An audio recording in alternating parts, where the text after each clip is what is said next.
Coal mining is the most dangerous work in our land today, with plenty of dirty slaving work and very little pay. Coal miner, won't you wake up and open your eyes and see what the dirty capitalist system is doing to you and me? They take our very lifeblood, they take our children's lives, take fathers away from children and husbands away from wives. From the mid-1700s to the mid-1800s, America's Industrial Revolution created a working society bounding with job opportunities in factories. The transition from an agricultural society to an industrial society was gradual, but it resulted in an extensive railroad system and a high demand for natural resources to use as power supply. Coal made prosperity possible and allowed factories to operate smoothly without disruption in production lines. The demand for coal was high, placing pressure on coal-abundant regions. Coal mines became a new source for jobs, eventually employing 700,000 men and women in the Appalachian Mountains. Men flooded into the Appalachian region of West Virginia, Kentucky, and North Carolina, which contained an extensive coal supply beneath the mountains. The coal miners found a home in the foothills of the Appalachians and began a coal mining culture. Appalachian coal town culture was captured and preserved in the Southern Historical Collection at the University of North Carolina at Chapel Hill. The Guy and Candy Carolyn collection contains newsletter clippings and magazine articles presenting the hardships men and women faced in the mines. Photographs from the Archie Green papers display coal mining towns from the miners' houses to the work sites. Women like Sarah Ogan Gunning and Hazel Dickens gave soulful renditions of their lives in coal mining families, available on folk streams. In the Southern Oral History Program collection, coal miners shared their health defects and the struggles, especially women miners faced, to provide suitable lives for their families. The Southern Historical Collection offers a variety of sources, sharing stories that prove the Appalachian coal mines endanger all who live in a coal mining town. Daddy was a coal miner. My grandpas on both sides were coal miners. Mama's daddy and Daddy's daddy was both coal miners. And Daddy went into mines probably around 11 years old, and he was helping support his family. He got me a job there when I turned 18. I went to work at the mines at Rosedale at 18. J.W. Bradley's words exemplify the typical coal mining family. With the occupation came associated illnesses. Coal miners spent their days in dark, dingy places where instead of moist air, miners' lungs were exposed to dust and ash from explosions. Coal miners spent dozens of years exposing their pulmonary systems to harsh irritants. The health deprivations of a coal miner are illustrated by the life of Luther David, a 47-year-old disabled coal miner who lived each day with a constant reminder that he was slowly dying from the mines. For him, it is an ordinary day, one full of coughing fits, massive chest pains, headaches, muscle aches, spitting up blood, and a shakiness and irritability Luther calls the nerves. 28 years in the mine created a life in which he could no longer perform his daily activities without serious pain. After breakfast, I have to rest from using my arm and eating. You wouldn't think that would tire a man out at the beginning of the day, would you? Well, it does. Luther David had black lung disease. Black lung disease affects most miners by changing their lungs from pink, healthy, air-filled cavities to black, dust-covered lungs. Black lung decreases a man's chance of living to be 65 years old. In 1970, 18,000 men were predicted to die before age 65 because of black lung disease.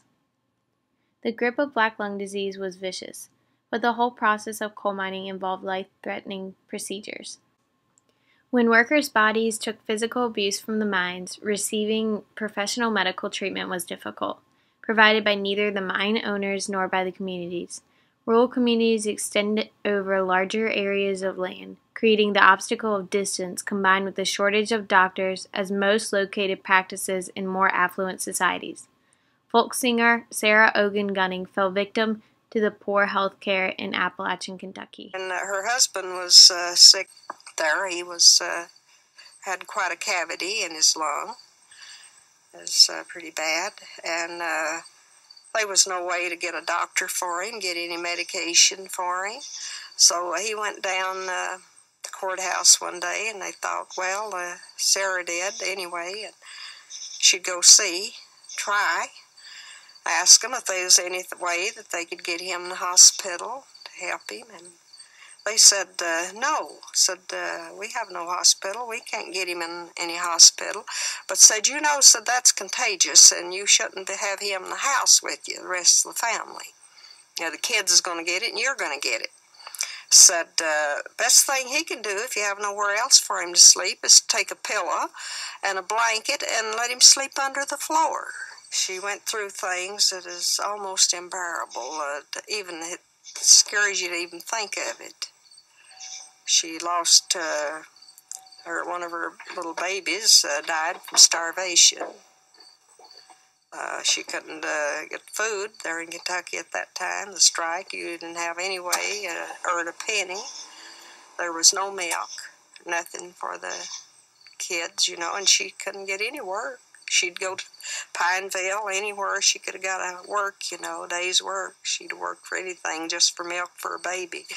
But they weren't such thing as work. And it just starved to death. That's really what happened to it. Then it went on from one to the other, and she lost another little boy. In the South, I think there are these contradictions about what women are supposed to do, and then there's what you see, what really happens in terms of what women's lives are like, and how women who are left widows and other things have to survive, have to end up doing things.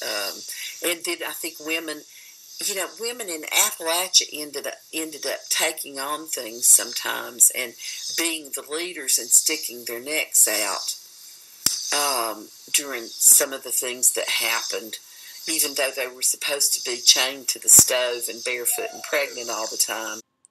Money was scarce in the Appalachian coal towns. Coal mining men were either injured and out of work in the mines, left their wives widowed, or did not bring home sufficient money for the family. In 1973, the first woman coal miner became employed in West Virginia. The 1974 oil crisis opened job positions in coal mines for women, and in the next 5 years, 3,900 women were coal miners. Coal mining was not suitable to women's lives. Some coal mines required women to work until they were 8 months pregnant. Defects in children are higher in Appalachian coal towns than in any regular town in the Appalachian Mountains or coal towns in any other region.